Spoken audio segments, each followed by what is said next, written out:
for Industries, Commerce, Information Technology, Skill Development and Training Infrastructure Investment, Government of Andhra Pradesh, to give his keynote address for today's event. Sir, please welcome Sir, Dr. Mekapati Goutham Reddy. First of all, let me thank you for bringing me onto this great occasion and being a fellow speaker. But following in the footsteps of an eminent speaker like Dr. Jayaprakash Narayan Garu, certainly has raised the barrier much higher than what I was expecting. And I didn't actually know that an eminent person like him, who I follow very closely and is a great humanitarian, I'll try to do my best, whatever that he has, in his disclosure has come out. First of all, ladies and gentlemen, let me, good morning to all of you. And I must take this opportunity first to thank the industry partners for reaching out, who have offered tremendous support during the second wave of COVID-19. It was very heartening to know that the industries really stepped forward and augmented the government's efforts, not only by contribution by giving oxygen concentrators, the cryogenic tanks and respiratory, beds or COVID care beds or the medical kits. But I must also tell you that, in the hour of the need, the industry certainly stood up and, they raised well above the norms. Friends, let me tell you, the COVID-19 pandemic has highlighted the human well-being is intertwined with that of nature. Modern India has to take path of sustainable development as we need to ensure that we protect our environment and nurture it as we pass it on to our future generation, our children. The IPCC report has been released 2 days back, points out strongly the impact of this human activity and the climatic change. And some of the impacts of this climatic change are irreversible. And the report is a wake-up call for all of us to follow the path of a sustainable development. And I'm sure that's what the industry and the world across is reaching out across. Just to say this, my predecessor speaker, the eminent Dr. Jayaprakash Narayan Garu, has put in motion the most important harbinger of the next level of governance. And I think I should continue, although I came with a prepared speech of something else, but I think it would be noteworthy to understand, to follow up in what he has actually spoken and what this government is actually doing in what he has advocated. And I subscribe to your views very much, sir. And I think you stand as a beacon for a lot of us. And I must also tell you this, the state of Andhra Pradesh, just as we tell you, since I come, my ministry, covers the entire gamut of development, right from HR, I'm talking about right from skill development to the industry and investments and finances and, and also the IT spectrum. So the entire spectrum of development, which stands under this one ministry, I mean, we're talking about 3 or 4 portfolio leaders. I would like to elaborate what this government is doing exactly. Just as it's been pointed out, if you see the reforms of the 91, were just a window dressing reforms. It was good at that point of a time, but we did not do a deep diving, is what we were actually hoping to do. We were thinking of reforms at a much greater level. Talking just not about just the industrial reforms, the cutting the red tape, but we're talking about enhancing the welfare activities, enhancing, making sure we give equal opportunities, accessibility to knowledge, accessibility to quality education, accessibility to quality healthcare, empowerment. I mean, these are some of the things that we had wanted a lot more deep diving.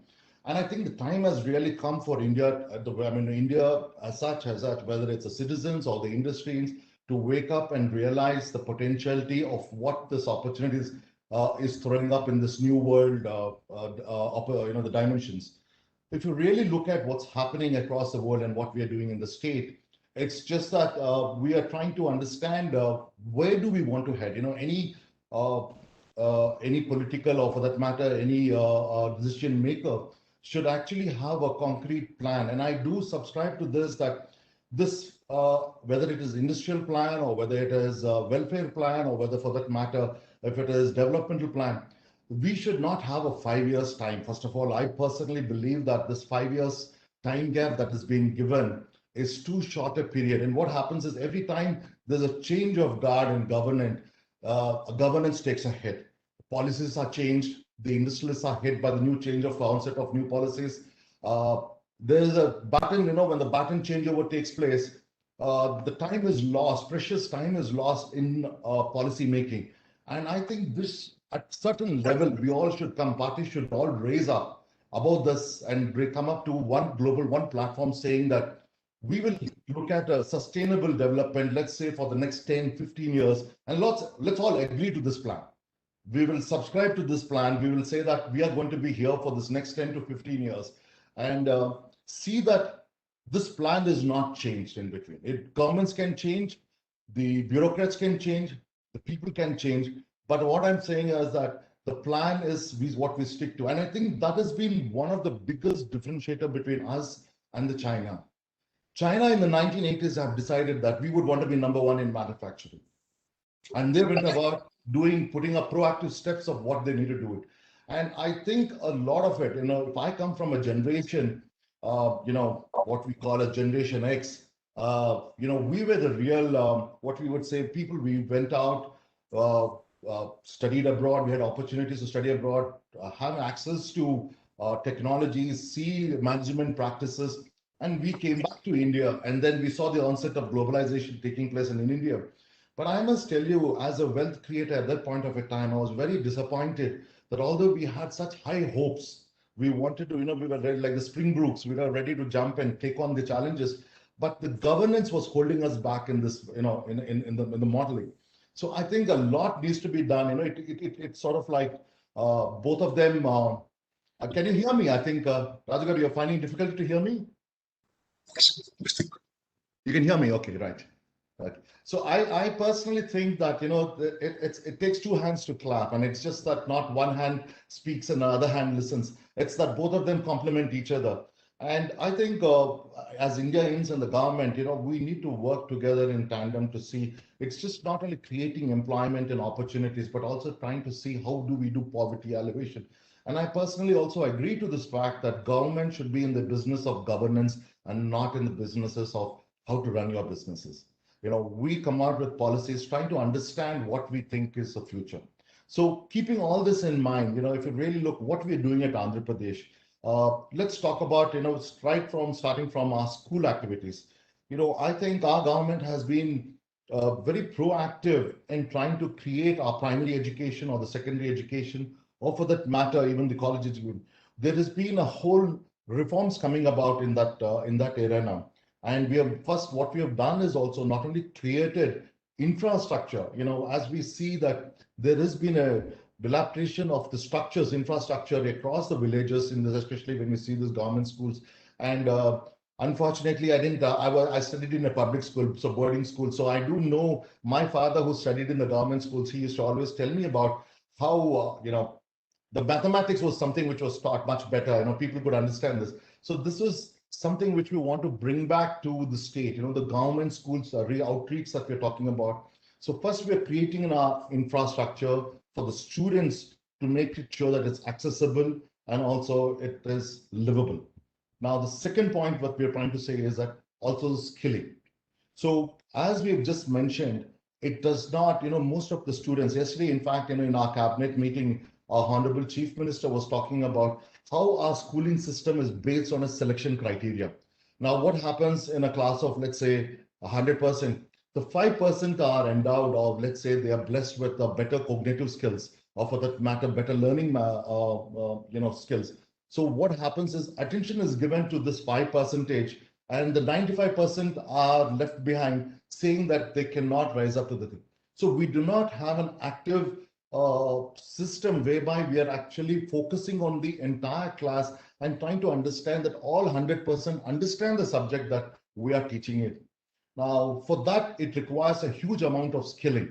Now, skilling we're talking about at government college, I'm talking about government teachers levels. We see that average government teacher, if you really have to test him out, his skills, his learning capabilities, or his imparting capabilities of learning skills is very poor. So this is something which we are putting our efforts in making sure that the basic teaching abilities are raised above standards. The other point is nutrition. A lot of our children across our villages do not have access to nutritious meals. One of the biggest, especially in a growing stage, your cognitive skills are directly related to the nutrition of the food that you intake. So we've also raised our nutritious food intake that this government school, that the students are who come into this schools. The other point is also there's been a huge amount of reforms taking place, just not as I said in primary, but also in our secondary schooling, and also what we said in our junior colleges. We're converting the junior colleges into plus 11 and plus 12. I mean plus 1 and plus 2.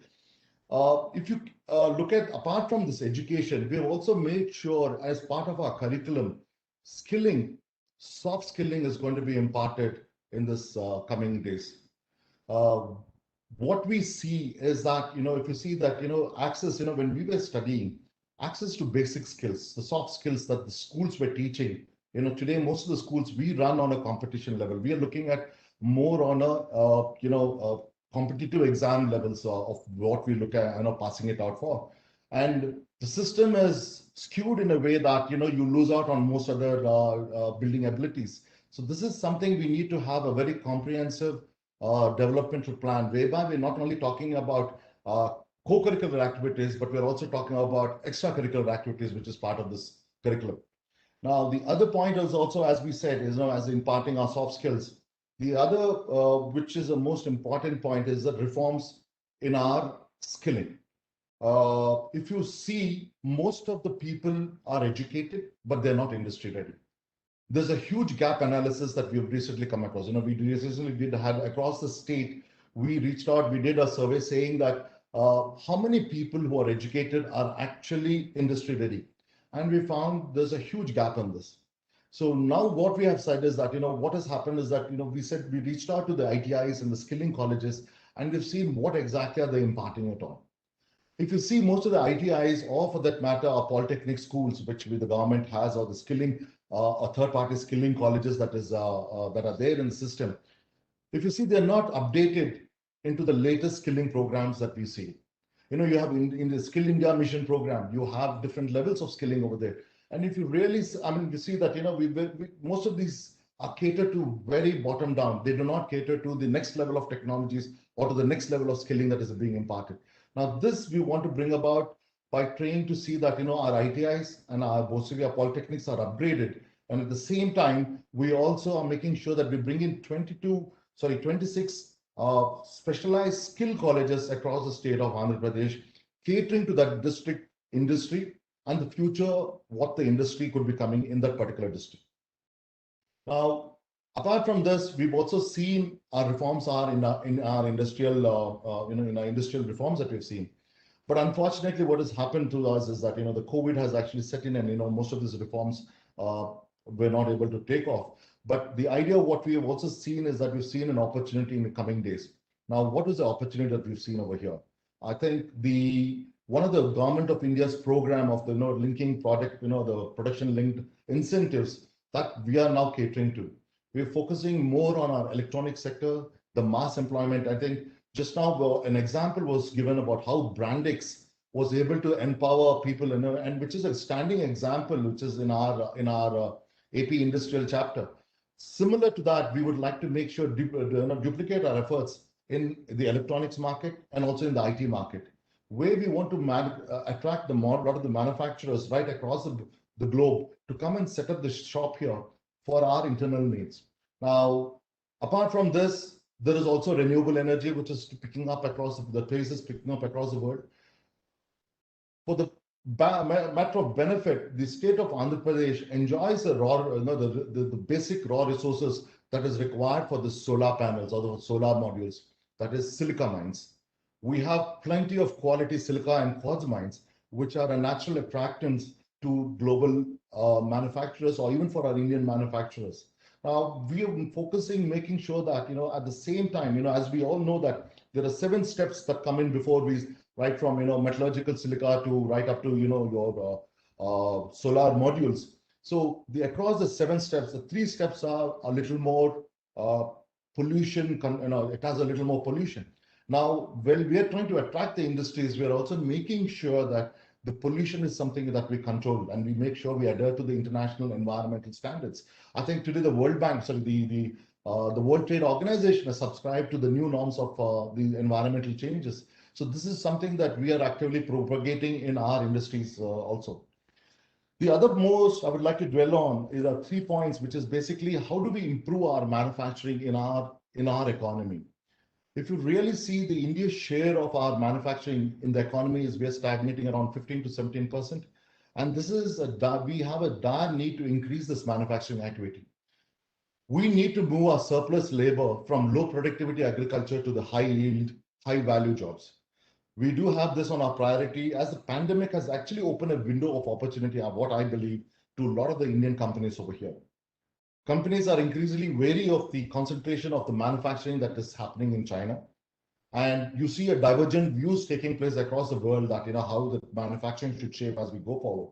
And one of the destination and what we see as a natural, alternative to China is people look as India is a natural attraction. Now we need to take advantage of this and recognizing this, the government of India has initiated various reforms. And we are seeing a reduction in our tax rate to the new manufacturing companies, and we're offering in the incentives.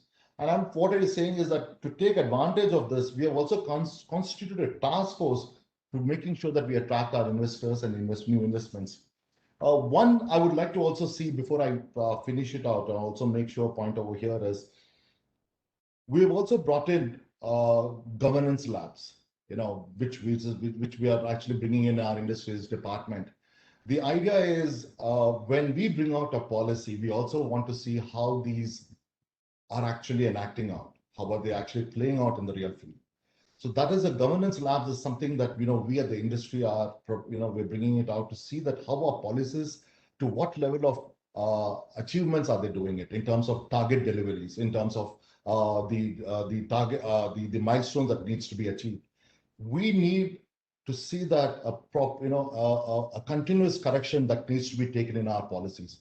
And that can only happen is when we keep revisiting our policies and see that are we achieving our benchmarks or not. And before I actually have one point before I just close out,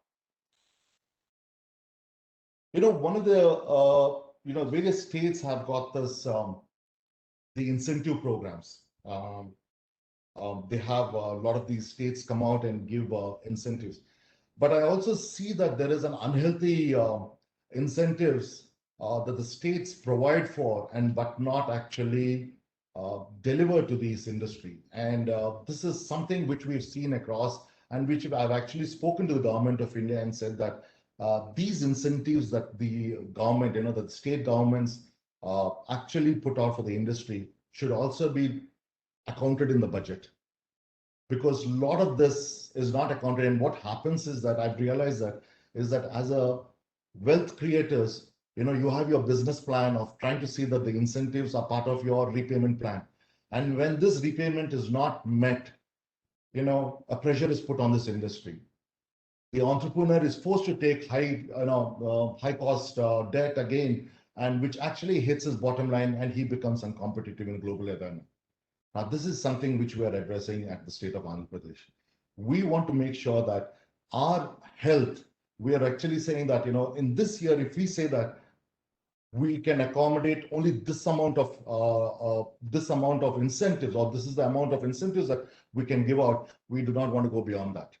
So that is the reason why we are talking to a lot of the industries, the new industries that are coming in, and we are actually drawing up a 10-year incentive plan, and where we are asking them is that come in with a ballooning financing, whereby you come out with, in the initial years, the payment is little low, but then in the subsequent years, the payment is much higher. So what happens is your net NPV value does not get affected, but still the state has a breathing space, at least in this first 3 to 5 years, so that we can actually grow. The employment takes place. There is an all-round development taking place, and we actually see the financial benefits accruing, and the per capita GDP growing up. And then the state is in a better off mode to start paying your incentives. So this is the plan that we are subscribing in the state of Andhra Pradesh, and which we are propagating, and which we are actually passing it on to the industries that is coming in here.